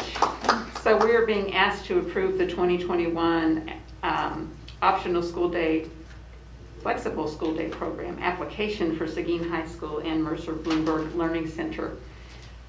Do I hear a motion? So moved from Ms. Moreno, a second. I second. Thank you. Mr. Guerra. Any further questions or comments? Not all in favor, raise your right hand. Opposed, same sign. Motion carries 7-0. All right, moving on to item 7B, which is consideration of approval of local district update, LDU and EIA local. And Mr. Cantu was going to be discussing this, so Bill, are you up to the challenge? I will make myself up to it. Mm-hmm. Yeah, it's in terms of the grading reporting numbers, yeah. Mm-hmm. Getting everybody on the same rotation. Sorry, I didn't have a heads up on this one. Oh, sorry. But I think I can answer. So this was in regards to on our grading periods, adding pre-K. Pre-K, I think, was on like a 12-week reporting, and they want to move them to the same as elementary, and a 9-week reporting, and then so this is to change policy. So it's a smooth transition for the students. To make that grading period change. We have to put that in policy in this EIA local policy. So that's for pre-K 3 and pre-K 4? So right now it'd be all for all pre-K. So they're reporting instead of waiting out 12 weeks, they would do it at the 9 weeks. So at this point we're only planning for pre-K 4 for year round this year, and then if we get to the point where we have, since we're going from half day to full day, those pre-K 4s are going to be going, they're all going full day this fall. And then if we don't have the enrollment we anticipate, then we'll look at adding, pre-K 3 is only a half day program. Because remember, even all pre-K funding, even the pre-K 4s are still only funded at half a day, but there's some other funding mechanisms built in with your K through 3rd grade, bilingual and reduced ECODIS numbers to provide some additional funds for full day pre-K, because we are required to provide full day 4-year-old pre-K. Any questions? All right. Do I hear a motion for approval of local district update? Mr. Amador, do I hear a second? Ms. Crittenden. All in favor, raise your right hand. Opposed, same sign. Okay, motion carries 7-0.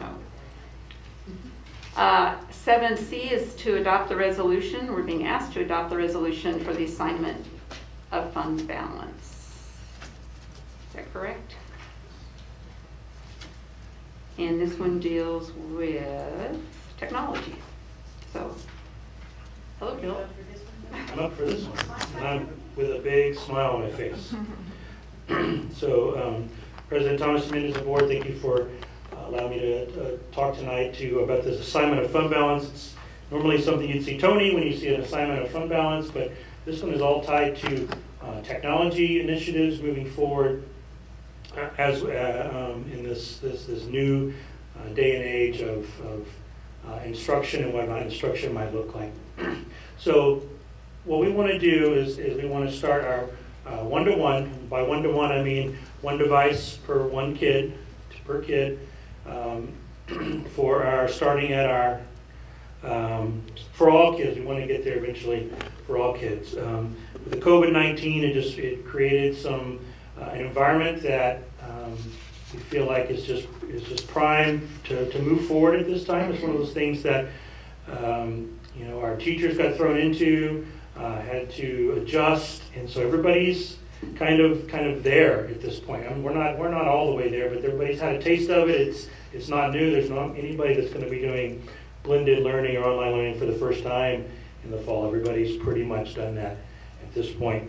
We want to help maybe extend our learning opportunities. If we look at not only because of COVID or because of possible optional school calendars, we feel like we can extend our learning opportunities even once we're back on a regular calendar of students. You talk about things like Dr. Escafel did with kids and learning outside or with their self-paced learning and things. This is other opportunities that these kids could use these devices to extend those times and spend a little bit more time and catching up and staying ahead and moving forward. We also, it's real important that when we talk about equitable technology distribution to our students, and that everybody has access to the technology and the opportunities that it brings instruction-wise, not only in the classroom, but again on their own.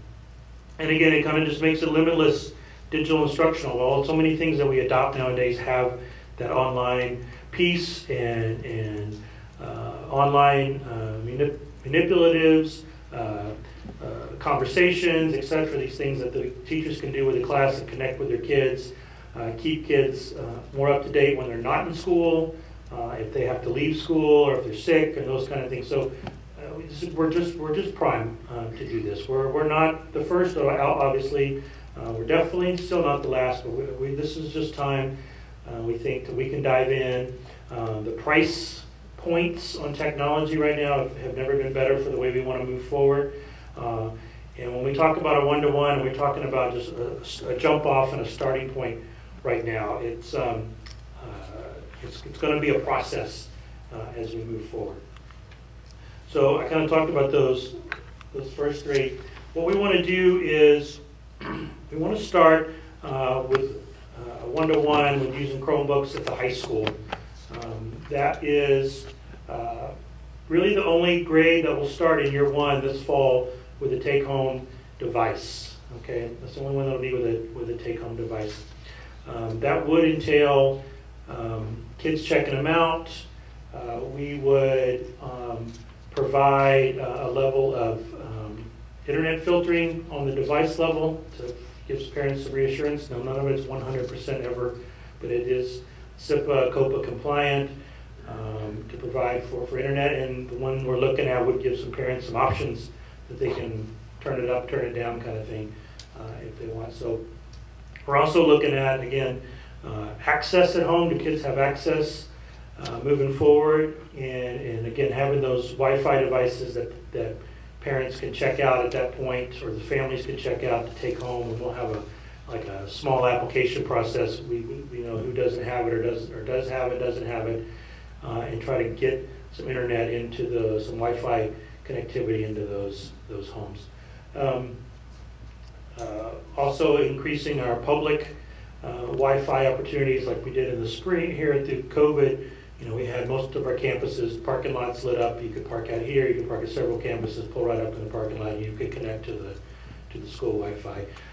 One thing with COVID, a lot of the places that do provide public Wi-Fi were closed, and so as we move forward in opening, more of those places will be back open where kids hang out and they do things. They can take their devices and hook up.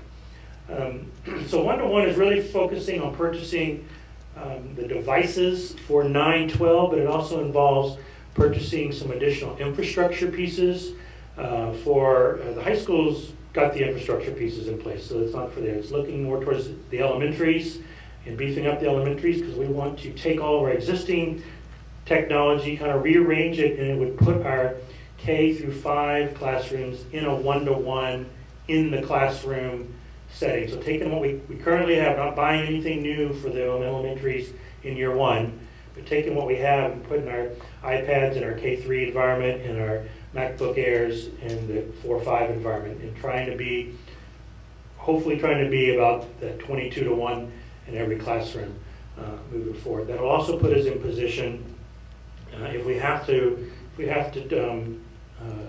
grab our tech and run home again, or some sort of scenario where we could have a checkout procedure with our teachers to the students and parents in elementary, and then of course the high school kids would already have theirs. You do notice it says 6-8, it's blank. I think somebody asked the question, did you forget something? I don't just want to, in year 1, the middle school is nothing additional is going to the middle school in year 1. They will not lose anything. They we're going to provide some more Chromebooks so we can take some of those iPads out and move them down to the K3. So 6-8 will not lose anything. So we did consider, what would it be to go ahead and do the 6-8 Chromebooks in year 1. We just looked at the 5-year plan on that, and having a $900,000 or $1 million technology 1-year purchase turnover just didn't seem logical in the long range. Having to come up with that amount of money in one setting, and then having 7 grade levels, or actually it's probably about 5.5 to 6 grade levels of technology all having to turn over at one time. So we're trying to look at a logical way to spread the spending out and then get into a logical, more affordable replacement cycle as we move forward. Usually when you see one-to-ones, you don't see it done K-12, or you usually see it done sometimes 1 grade level, then you add one, or you see it at a grade configuration like we're doing now. And we debated different grade levels where we start. We just figured high school is the place to start right now because they're ready for it. We've got great leadership at the high school. We've got great teachers at the high school, like we do at our other campuses, but that ability to continue their learning process and earning credits and moving forward, because again, we're not going to, if we break or have interruption again, we're not going to be we don't want to be in emergency mode. We want to be in full learning mode, and that continue as we move forward. So some highlights. So in year 1, like I said, we're going to, or future years moving forward, year 2, we would start purchasing, repurchasing and replacing iPads. Our iPads will have hit there. We're really squeezing 1 more year out of them, which we can do. We can make that happen, but we need to start replacing those, as well as adding year 2 Chromebooks to 6-8 We, at that point, after 2 years, we would be a 100% one-to-one across the district. Again, K-5 planning is an in-classroom one-to-one, not a take-home one-to-one at this point. But our 9-12 for sure, and more than likely our 6-8 would also be a take-home. And again, this plan utilizes every piece of current technology we have in the district right now. If we have it and it's available, it's reconfiguring and using it to its end of life. We're in the process of replacing teacher stations at our elementary schools. Those stations were purchased in 2011. So we have gotten 9 years, and actually we're going to use them at least one more year. We moved them to our labs in the elementaries, and we pulled the ones out of the labs that were purchased in 2009. So we got a full life out of our purchase of those computers. So I mean, most of us don't keep things that long at home. What did you tell me the life of a Chromebook is? So it's about a 5-year cycle on a Chromebook. So. Are we switching to the Chromebooks because they're less expensive than MacBooks? Well, definitely yes. I mean, they're about less than 25% of the cost of Chromebook of a MacBook Air. Plus, they are very secure. They don't get sick. They don't get viruses. They reset their security settings every time you turn them on. They're very basic. You can't download stuff on them besides approved apps that we say that what they're going to be on it, so we can have some control of that.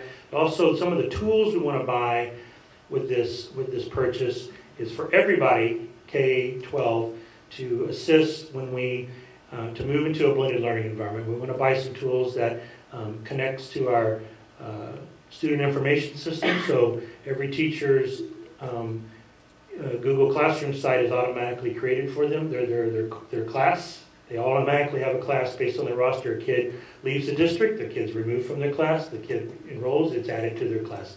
So taken away, you have to use all those codes and those kind of things with automatic setup of their classes. We're also looking at some tools for teachers to be able to see the Chromebooks. So if the kids are on, either remotely or at home, they can see their screens, they can push out certain websites. I want you on this website, I only want you on this website. I mean, so some tools that might help them in working with kids and especially on when you're remoting, you can still go in and the kids on their Chromebook, you can still have some I don't want to say power, but some control and keep the classroom even virtually going strong. So this money's really going towards the whole K-12 environment as we move forward. And again, also some filtering, some different web tools. Also, we're looking at how to insure these devices. We looked at several different models from other districts. Some districts self-insure, where everybody pays in a little bit, and that's kind of on a sliding scale for students. There's some positives and negatives to that. The positives is it's a little bit cheaper to do it that way. And then if you break something, there's like a scale. It's $20 if you break it. It's etc. You pay a little bit. Problem is if they're lost, students have to be responsible for the full cost of that. Again, we don't want to put any hindrance if we're relying on the Chromebooks and we want students to use them and be a part of it. We don't want to deny them those Chromebooks. Or say, oh, you can only check it out. You don't get to take it home, and those kind of things. So we're all really looking at some insurance options that we can insure them for breakage, theft, even loss. And so if we purchase that insurance and then we ask the students to contribute, on a scale, we have found out everybody that does the rollouts, that there needs to be some buy-in from the family as well. At a level they can afford it. And if something happens, it breaks, it's a $10 cost. If it's lost or stolen, it's insured one time for $50 replacement cost. So that would put a little bit more burden on our side as far as the yearly costs for that, but it also would ensure more equitable use of them and it would cover, and they do break. Things happen, accidents happen. You're looking at a 5 to 8% breakage rates usually the average as you go across. So we're trying to recoup some of that. Of course, it is insurance, so they're in it to make some money. So they're hedging their bets. So they are making some money. So we're looking at those options to see what that may look like. But there will be some student or family buy-in for the Chromebook piece.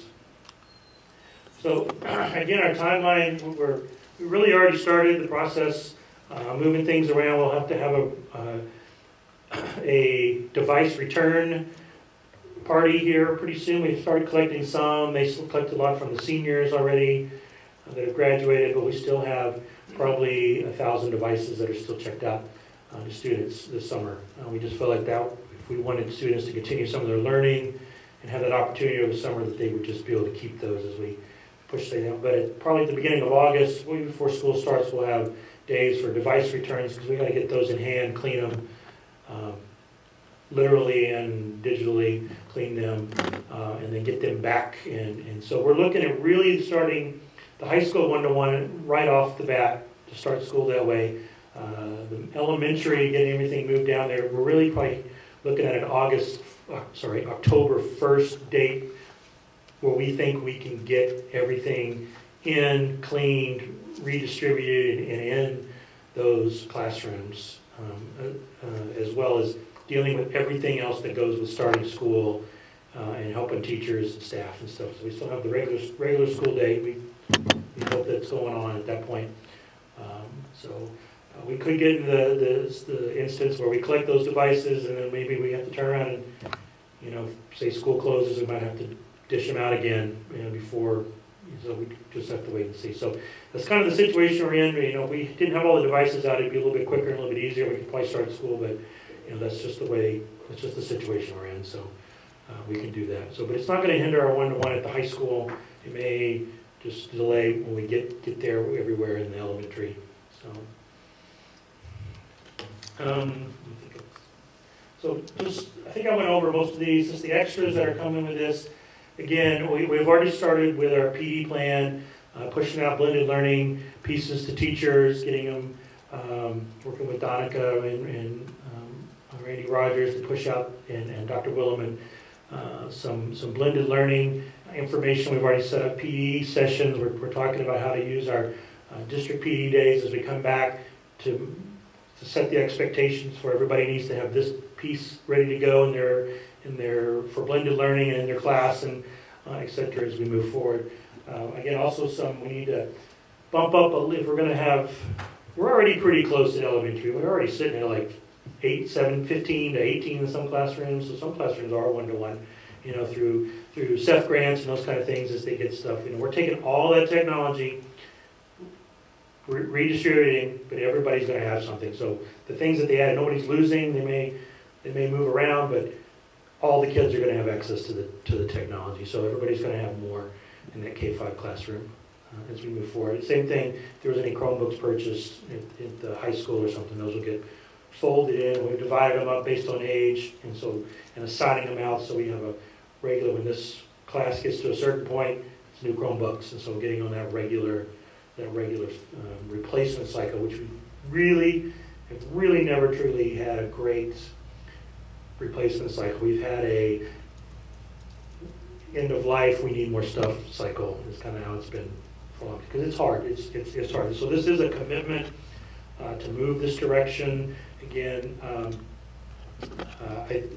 students are ready. Our teachers are ready. They did some remarkable things. Our teachers were just remarkable this summer, and there's some folks out there that created some things and shared and are ready to go and ready to be great leaders in this movement as we go forward. So tonight's is asking for sticker shock $620,000 moving forward to get this kicked off. The cost would be something similar in year 2, and then from there it goes down to where you get in about a $300,000 or so replacement cycle down the road.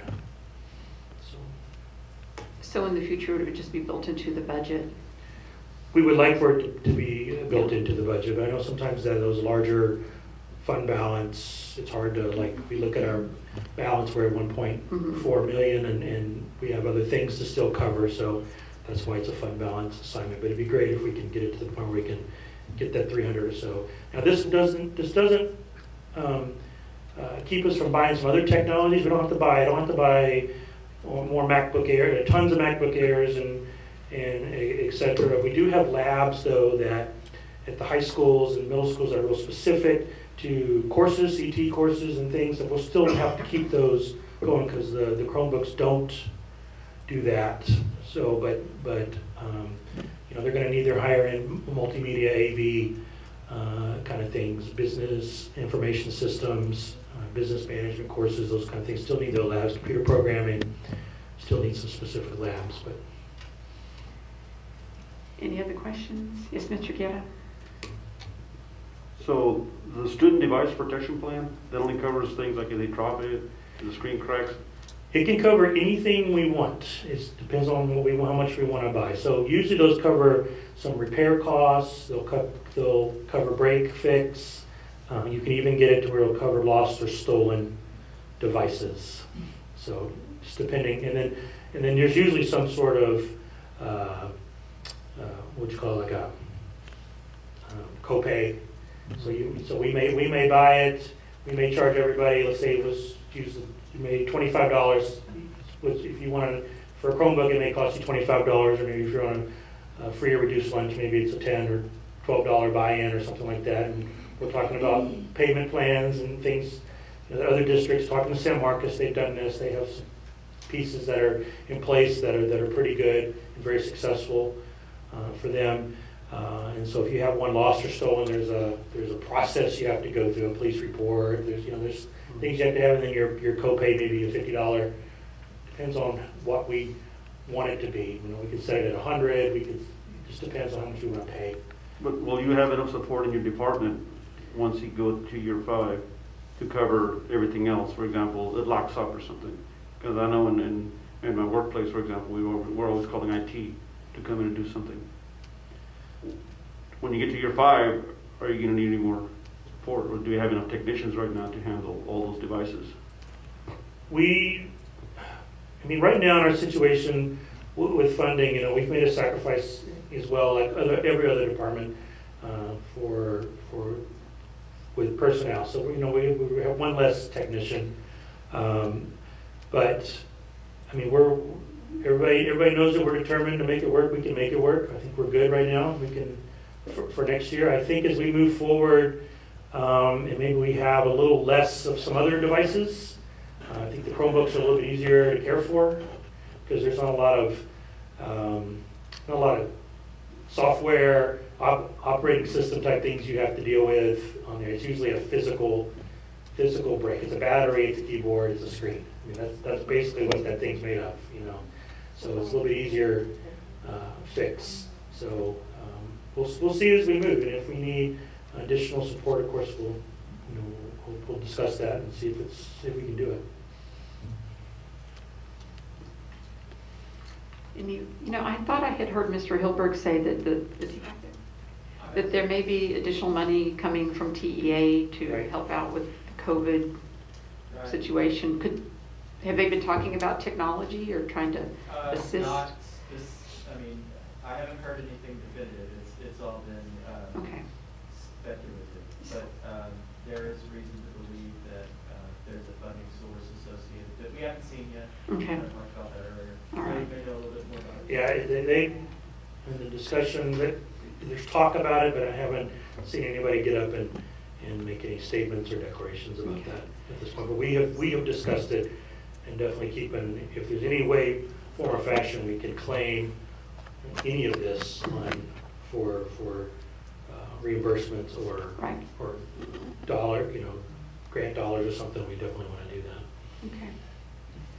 Is that the same one, Tony, where I think I read if the state gives you, let's say, $700,000 for technology, but they take it away from somewhere else in the money that the state gives you? In other words, they're forcing you to get the technology, no, but it won't be extra money. You're thinking of the ESSER funding, and we could use ESSER funding for a purpose like this. However, as you said, ESSER funding is dollar for dollar reducing our state funding, and we need that just to cover our operations. So either you can assign fund balance to buy technology, or you can assign fund balance to pay for whatever we take out of the budget to buy this technology, because at the end of the day, we're losing state funding for ESSER. It's just a flip-flop. So that's what you're thinking of, and yes, you're right on that. It would qualify, but it's not appropriate in this case. All right, if there are no further questions, we're being asked to adopt the resolution for the assignment of fund balance. I hear a motion from Mr. Amador and a second from Ms. Duncan. No further questions or comments. I just want to say I'm very excited, just like you. All right, all in favor, raise your right hand. Opposed, same sign. Motion carries 7-0. Yeah, I just want to say thank you. We've made this is a huge step for us in Seguin. I just think it's one that it's been a long time coming. I think I might get choked up. I'm sorry. Because I'm not excited about it. My staff is not excited about it. We're scared to death about it. But this is where we need to be, and this is where we need to be going. And I thank you for taking that bold step and dedicating our precious resources, because I know the money is tight. But this is an investment in our kids and our teachers and moving us forward in a huge, giant step. So thank you. Thank you. It's exciting news. Thanks, Phil. All right, moving on to item 7A, D, which is the adoption of the 2021 budgets for the General Fund, Child Nutrition Fund, and Debt Service Fund.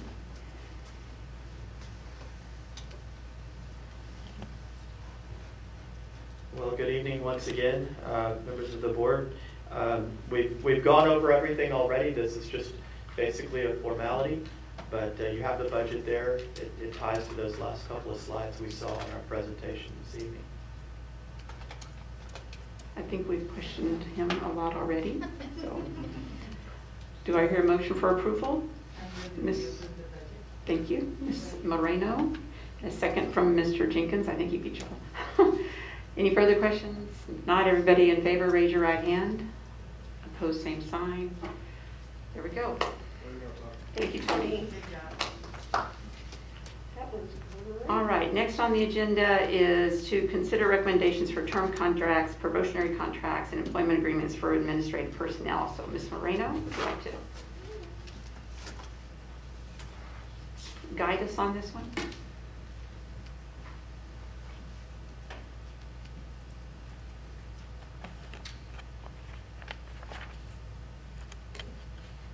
Yes. This is a recommendation for an employment extension of 1 year for Coach Bush. It's that simple. Any questions? Do I hear a motion for approval? Mr. Amador, second. Mr. Guerra. No more questions from Ms. Moreno? All in favor, raise your right hand. Opposed, same sign. Motion carries 7-0. Which leads us into our last action item, which is for a personnel action for professional employees. Yes, Board of Trustees, we would ask that you recognize and acknowledge the new professional hires for the 2021 school year and the resignations listed below. I'd like to point out that out of our 20 new hires, only 3 have 0 years of experience. So we've got some people on board that have been in the classroom. That's good news. And this is always wonderful news. I'd like to point out Ms. Bianca Duval is our AJB intern. She has 17 years of counseling. She was also a prior Seguin ISD employee, so we're welcoming her back home. Is she on the list here? Yes, ma'am. Okay. Ms. Caroline Ford, she has 22 years of experience. Joaquina Perez has 14 years. And Ms. Brenda Boyles has 34 years. There was kind of a professional tug of war over her for AJB and Barnes, but AJB came out victorious. In our advancements, we have Jessica Castro as the admin intern at Ball. She was a Kennedy teacher prior.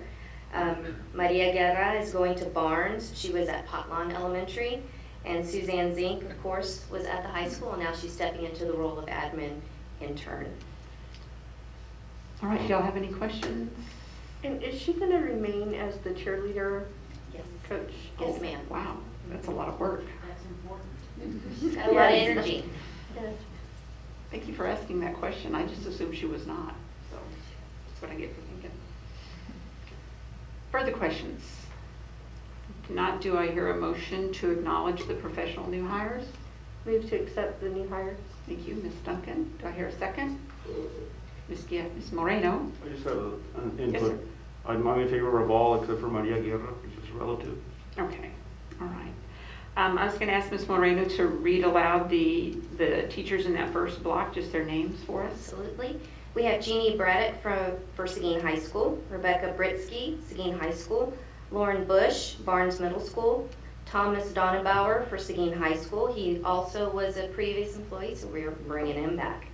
Bianca Duval, AJB Middle School, Caroline Ford, AJB Middle School, Brittany Goodson, Barnes, Tracy Jones, Vogel, Sarah Ludwig, Kennedy, Andrew Mason, Barnes, Jessica Morig, AJB, Carl Morig, AJB, Jacob Ortiz, Barnes, Patricia Osteen, Barnes, Cody Owens, Seguin High School, Joaquina Perez Yoder, Seguin High School, Shelby Peters, Weinert, Katie Polson, Jefferson, Edith Vargas, Ball Early Childhood Center, and Brenda Boyles, AJB Middle School. All right, if there are no further questions, all in favor, raise your right hand. Opposed, same sign, and we've got a 7-0 vote. Thank you very much. And I hope we get to meet them. See? Yeah, I hope we do get to meet them. Only time will tell. All right, does the board have anything else they'd like to comment on before we adjourn?